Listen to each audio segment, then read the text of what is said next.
আসসালামু আলাইকুম। আশা করি সবাই ভালো আছেন, সবাই সুস্থ আছেন।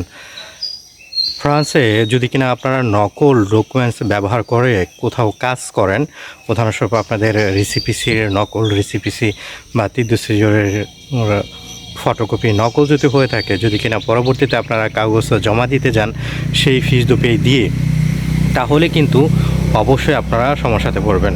তখন ২টা সমস্যা হবে আপনাদের।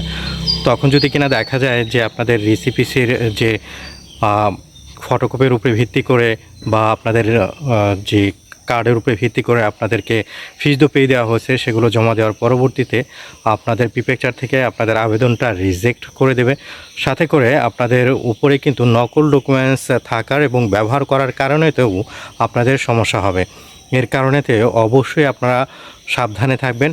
আর যদি কিনা এমনটা দেখা যায় তাহলে কিন্তু আদালতেও আপনাদেরকে নেওয়া হবে। নেওয়ার পরবর্তীতে তারা কিন্তু এটার উপরে ভিত্তি করে আপনাদের যে জরিমানা বা যে শাস্তিটা হয় সেটাও কিন্তু তারা দিতে পারবে। কারণে অবশ্যই আপনারা সাবধানে থাকবেন যাতে করে এই ধরনের সমস্যাতে না পড়েন। ভিডিওটা অবশ্যই শেয়ার করে দেবেন। আসসালামু আলাইকুম।